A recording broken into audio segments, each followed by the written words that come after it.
Okay, so when you think about what really built the United States, what comes to mind? The American Revolution? The Constitution, maybe? Well, what if I told you a massive, and I mean massive, hidden ingredient was the opium trade?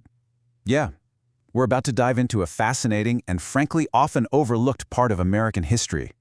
It's a pretty shocking question, right? But it's the central puzzle we're going to try and solve together today. We're digging into research that argues the opium trade wasn't just some sideshow in American history. It was right there at the very core of its creation, its ability to survive, and even how it was reorganized over time. So our story really kicks off by looking at exactly how the money and the politics of opium shaped the American Republic, all the way from its earliest days back in 1763 right up through the Civil War. This isn't just about trade, it's about a hidden influence that shaped everything. But how do you even begin to study something that huge? I mean, the big risk is that you just end up with another one of those super generic, broad histories that doesn't really tell you anything new. You could get totally lost in the sheer scale of it all, and that was a major challenge for the researchers here. And this slide perfectly illustrates the solution they came up with. Traditionally, history is told from what's called a state-centric view. It's all about governments, and it treats big events like wars as if they happened in a bubble. But this research, it flips that and takes a merchant-centric view. So instead of looking at presidents, it follows the actual traders. And instead of isolated events, it sees a linked global network. This little shift in perspective, well, it changes everything. And this quote just hits the nail on the head, right? It gets to the core weakness of that old way of looking at things. History isn't just a bunch of separate boxes. Events happening in one part of the world, driven by international forces like trade, can directly cause something to happen somewhere completely different. You gotta follow the money, not just the flag. It's that simple. Okay, so if you're going to switch things up and look at merchants instead of governments, well, you need a merchant, right? And not just any merchant. You need someone whose life can basically be a lens for us to see this entire hidden world. And here it is. This was the big aha moment for the research. Instead of trying to tackle the whole messy, sprawling opium trade all at once, they funneled the entire argument to the life and business of one single, super influential person. It's kind of like using a magnifying glass to see the tiny details of an entire ecosystem. And here he is, Thomas Handasyd Perkins. He was, for all intents and purposes, Boston's merchant prince. I mean, this guy wasn't just a player in the Asia trade. He was arguably America's most profitable merchant doing it. We're talking about a level of power and influence most people today could only dream of. But why him? Out of everyone involved, what makes this one guy, Perkins, the perfect person to build this whole historical argument around? Well, it turns out it was a really strategic choice. See, Perkins isn't just some random example. He is the key.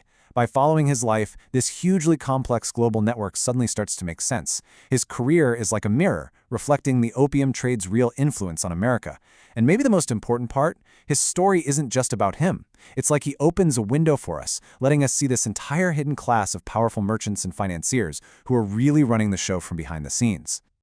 All right, so when we start looking at the world through this Perkins lens, a completely different picture of how power actually worked starts to emerge, both here in America and really on the whole global stage. And that leads us right to this really critical idea called hegemonic control. Basically, the concept is this. The people who are really pulling the strings on the world stage, they're not always the elected officials. A lot of the time, they're the big shot merchants and financiers, the ones who control the capital. So how do they pull it off? Well, it's like a 4-step playbook they followed. Step 1, dominate a super lucrative trade, like opium. Step 2, use that to pile up massive amounts of cash.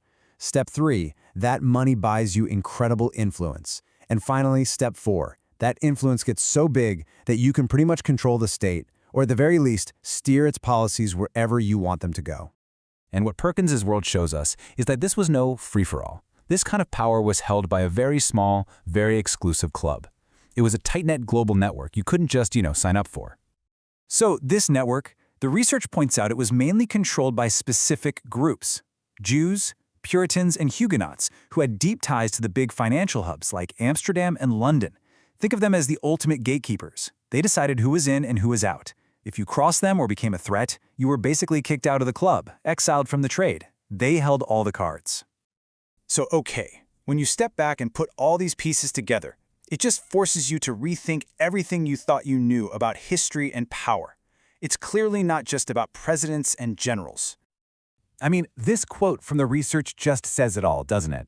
When you really look at how these powerful merchants and the governments of the time interacted, it becomes pretty obvious who was really in the driver's seat. It appears to be merchants dominant.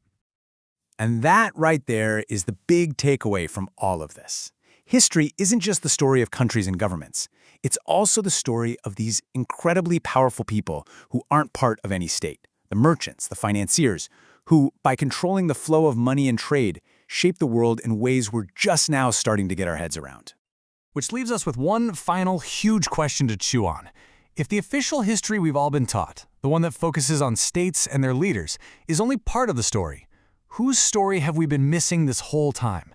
And what other hidden forces have shaped the world we live in today?